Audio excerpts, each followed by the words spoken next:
Good morning, my friends. This is day 31, the last day of the month of January. We are in chapter 39 and 40, the last chapters of the book of Exodus. My name is Simon Munya, so let's continue reading together.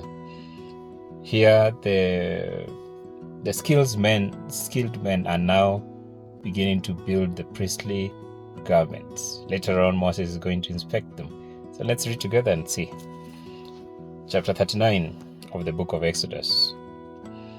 From the blue, purple, and scarlet yarn, they made woven garments for ministering in the sanctuary. They also made sacred garments for Aaron, as the Lord commanded Moses. They made the ephod of gold and of blue, purple, and scarlet yarn, and of finely twisted linen. They hammered out the thin sheets of gold and cut brands to be worked into the blue, purple, and scarlet yarn and fine linen, the work of skilled hands. They made shoulder pieces for the ephod, which were attached to two of its corners so it could be fastened. Its skillfully woven waistband was like it, of one piece with the ephod, and made with gold, and with blue, purple, and scarlet yarn, and with finely twisted linen, as the Lord had commanded Moses. They mounted the onyx stones in gold filigree settings, and engraved them like a seal with the names of the sons of Israel. Then they fastened them on the shoulder pieces of the ephod as memorial stones for the sons of Israel, as the Lord had commanded Moses. They fashioned the breastpiece, the work of a skilled craftsman. They made it like the ephod, of gold and of blue, purple, and scarlet yarn, and of finely twisted linen. It was square, a span long and a span wide, and folded double. Then they mounted 4 rows of precious stones on it. The first row was a carnelian,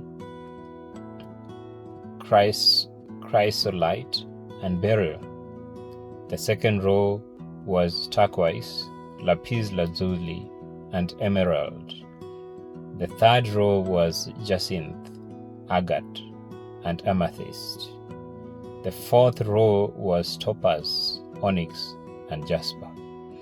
They were mounted in gold filigree settings. There were 12 stones, one for each of the names of the sons of Israel, each engraved like a seal with the name of one of the 12 tribes. For the breastpiece, they made braided chains of pure gold, like a robe.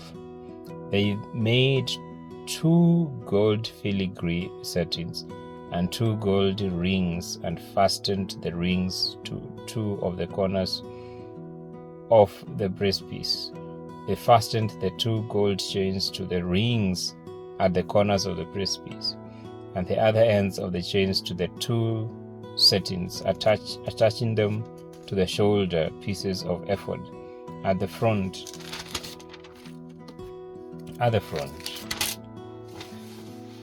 Okay, they made 2 gold rings and attached them to the other 2 corners of the breastpiece on the inside edge next to the ephod.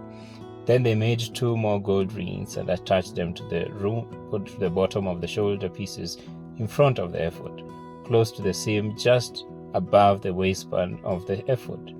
They tied the rings of the breastpiece to the rings of the ephod with blue cord, connecting it to the waistband so that the breastpiece would not swing out from the ephod, as the Lord commanded Moses. They made the robe of the ephod entirely of blue cloth, the work of a weaver, with an opening in the center of the robe like the opening of a collar. and a band around this opening, so that it would not tear. They made pomegranates of blue, purple, and scarlet yarn, and finely twisted linen round the hem of the robe. And they made bells of pure gold and attached them around the hem between the pomegranates.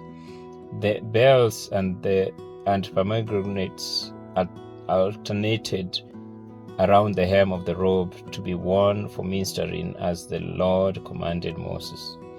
For Aaron and his sons they made tunics of fine linen, the work of a weaver, and the turban of fine linen, and the linen capes, and the undergarments of finely twisted linen.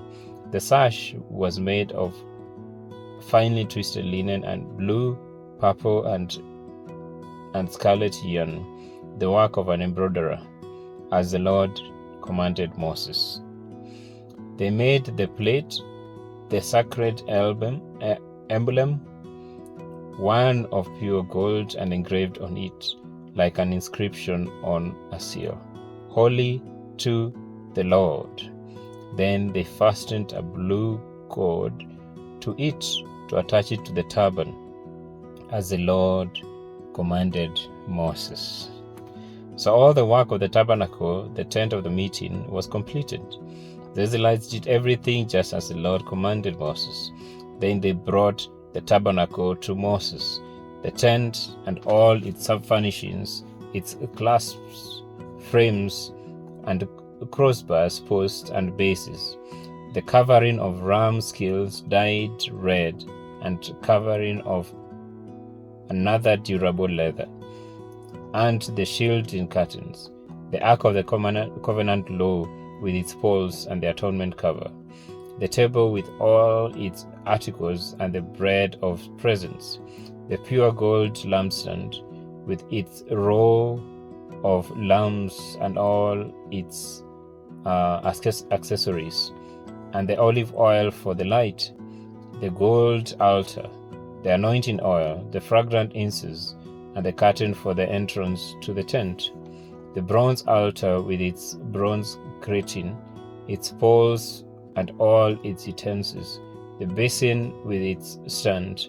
the curtains of the courtyard with its posts and bases, and the curtain for the entrance to the courtyard, the ropes and tent pegs for the courtyard, all the furnishings for the tabernacle, the tent of meetings, and the woven garment worn for ministering in the sanctuary, both the sacred garments for Aaron the priest and the garments for his sons when serving as priests.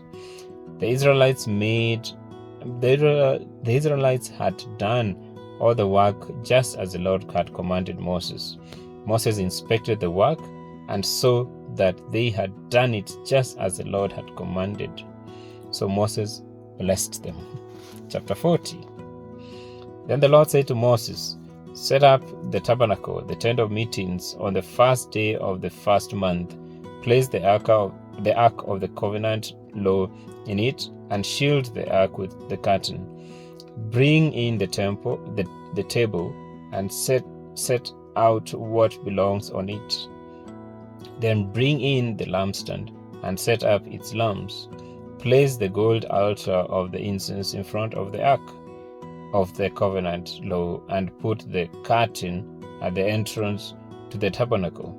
Place the altar of burnt offerings in front of the entrance to the tabernacle, the tent of meetings. Place the basin between the tent of meetings and the altar, and put water in it.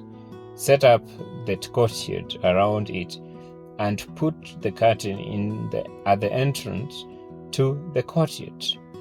Take the anointing oil and anoint the tabernacle and everything in it. Consecrate it and all its furnishings, and it will be holy. Then anoint the altar of burnt offerings and all its utensils. Consecrate the altar, and it will be most holy. Anoint the basin and its stand, and consecrate them. Bring Aaron and his sons to the entrance to the tent of meetings and wash them with water. Then dress Aaron in the sacred garment, anoint him and consecrate him so he may serve me as priest. Bring his sons and dress them in tunics. Anoint them just as you anointed their father, so they may serve me as priests. The anointing will be to a priesthood that will continue throughout the generations. Moses did everything just as the Lord commanded him. So the tabernacle was set up on the first day of the month in the second year. When Moses went up, set up the tabernacle, he put the bases in place, erected the frames, inserted the crossbars, and set up the posts. Then he spread the tent over the tabernacle and put the covering over the tent as the Lord commanded. He took the tablets. Right, let me take it again. He took the tablet of the covenant law and placed them in the ark, attached the poles to the ark, and put the atonement cover over it. Then he placed the ark into the tabernacle and hung the shielding curtain and shielded the ark of the covenant law as the Lord commanded him. Moses placed the table in the tent of the meeting on the north side of the tabernacle outside the curtain, and set out the bread on it before the Lord as the Lord had commanded him. He placed the lampstand in the tent of meeting opposite the table on the south side of the tabernacle, and set up the lamps before the Lord as the Lord commanded him. Moses placed the gold altar in the tent of meeting in front of the curtain, and burnt fragrant incense on it as the Lord commanded him. Then he put up the curtain at the entrance of the tabernacle. He set the altar of burnt offerings near the entrance to the tabernacle, the tent of meeting, and offered on it burnt offerings and grain offerings as the Lord had commanded. He put the basin between the tent of meeting and the altar and put water in it for washing. And Moses and Aaron and his sons used it to wash their hands and feet. They washed whenever they entered the tent of meeting or approached the altar, as the Lord commanded Moses. Then Moses set up the courtyard around the tabernacle and altar and put up the curtain at the entrance of the courtyard. And so Moses finished the work. Then the cloud covered the tent of meeting. The glory of the Lord filled the tabernacle. Moses could not enter the tent of meeting because the cloud had settled on it, and the glory of the Lord filled the tabernacle. In all the travels of the Israelites, whenever the cloud lifted from above the tabernacle, they would set out. But if the cloud did not lift, they did not set out until the day it lifted. So the cloud of the Lord was over the tabernacle by day, and fire in the cloud by night, in the sight of all the Israelites during all their travels. Wow. So tomorrow we'll pick it up. We start reading the book of Leviticus. So thank you very much.